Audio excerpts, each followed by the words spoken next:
며칠 전에 필리핀에서 한 엄마가 자기 아들의 병을 고치기 위해서 자기가 믿고 있는 신에게 받은 음성이라고 하면서 아들의 눈을 멀게 하는 말도 안 되는 사건이 있었습니다. 그래서 결국은 경찰에 잡혀가게 되었습니다.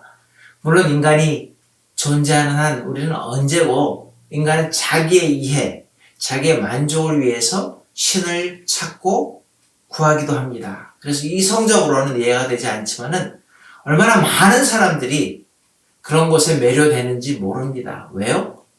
초월적이기 때문에 그렇습니다. 하지만 이런 것에 대해서 사도 바울이 이렇게 말합니다. 오늘 본문 고린도후서 2장 8절로 11절의 말씀입니다. 그러므로 너희를 권하노니 사랑을 저희에게 나타내라. 너희가 무슨 일이든지 너희에게 용서하면 나도 그리하고 내가 만일 용서한 일이 있으면 용서한 그것은 너희를 위하여 그리스도 앞에서 한 것이니 이는 우리로 사단에게 속지 않게 하려 함이라. 우리가 그 괴계를 알지 못하는 바가 아니로라. 이게 무슨 말씀입니까? 겉으로는 인간의 추구를 만족시키는 것은 아무리 어떤 종교적 형태를 띠고 행해져도 사단의 괴계, 즉 사단의 잔꾀에 놀아나는 일이라는 겁니다. 그런 사단의 책략, 괴계, 그리스도를 대비시키면서 말을 하기도 합니다. 그래서 그런 사단의 꼬임에 넘어가지 않기 위해서 하나님의 지혜를 쫓는 길이 무엇이냐 할 때에 어떤 광신적인 행동으로 하나님을 종교적 대상으로 여기는 것이 아니라 하나님께서 우리에게 알게 하신 바로 그 사랑을 나타내는 일이다라는 것입니다.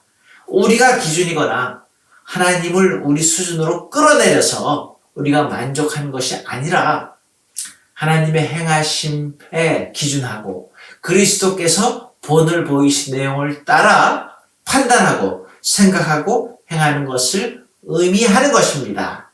다른 말로 하면 신앙은 참으로 신적이고 영적인 수준을 지향하는 것이다 라는 겁니다. 여러분 실로 우리는 사랑한다면서 무엇을 주기를 참 원합니다. 그렇죠. 사랑하는 관계는 언제든지 뭐든지 주고 싶어 하잖아요. 그런데 거기 맹점이 뭔지 아세요? 주면서도 어떤 때는 진정한 사랑을 하지 않을 수 있다는 사실입니다. 여러분, 이해가 적당한, 제가 이거 어떻게, 예를 한번 들어볼게요. 관계와 입장 때문에 어쩔 수 없이 부주를 하는 경우도 있습니다. 혹은 누구인가의 의도를 가진 선물을 제공할 수도 있습니다. 그런데 이런 것은 우리가 주기는 주지만은 결코 사랑이 담겨 있지 않을 수 있다라는 겁니다. 여러분, 성경 본문이 다루는 게 뭐예요? 이 사랑의 진정한 표현이 뭐예요? 성경에서 말하는 게. 다른 사람에 대한 용서를 말하고 있습니다. 성경은. 이것이 바로 우리 인간은 스스로 할 수 없는 것들인데 더 높은 기준이신 그 주를 바라볼 때에 주님께서 행하신 바를 따라서 우리가 감히 나타날 수 있는 신적인 수준에 있는 행동을 우리도 할 수 있다라는 겁니다. 여러분, 예수님께서 십자가에 함께 못 박히신 그 죄인과 대화 여러분 잘 알고 계시죠? 한 죄인이 예수를 비방하고 하는데 다른 죄인이 뭐라 그럽니까? 그 사람을 꾸짖으면서 하나님을 두려워하지 않는다고 말하면서 주님께 간청하지 않아요? 뭐라고 간청합니까? 주여, 당신이 하나님이시면 나를 좀 구해 주십시오 라고 부탁을 하니까 예수님께서 뭐라 그래서 누가복음 23장 43절에 예수께서 이르시되 내가 진실로 내게 이르노니 오늘 내가 나와 함께 낙원에 있으리라 하시니라. 무슨 말씀이에요? 모든 죄를 용서하신 것입니다. 주님께서는 자신이 죽어가는 그 고통 속에서도 자신에게 영혼을 의탁하는 그 죄인을 용서하시는 그 모습이 바로 신적인 용서라는 겁니다. 여러분, 기독교 신앙이 뭐를 지향하는데요? 기독교가 진짜 바라보는 곳이 어디 있습니까? 나의 만족? 어떤 종교적 충족을 구하는 게 아니라 예수 그리스도와 같이 되는 것을 말합니다. 그러기에 세상적인 삶하고 추구와 방향이 완전히 다릅니다. 그래서 사도가 사랑을 나타내리라는 표현에 이어서 주어진 내용이 바로 뭐라 그랬어요? 너희가 그 무슨 일이든지 다른 사람에게 용서하면은 나도 그리하고, 내가 만일 용서한 일이 있으면 용서한 그것은 너희를 위하여 그리스도 앞에서 한 것이니 라고 그렇게 말을 하는 거예요. 왜요? 뭘 보기 때문에? 예수 그리스도를 따라가는 것이기에 그러하다라는 겁니다. 여러분,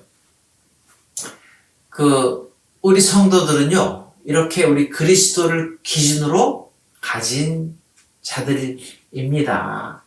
그래서 우리의 삶을 통해서 나타나야 되는 게 뭐예요? 그리스도 닮은 모습이 나타나야 되는데, 그걸 바로 고린도후서 2장 14절하고 16절에서 이렇게 말씀을 하는 거 아니에요?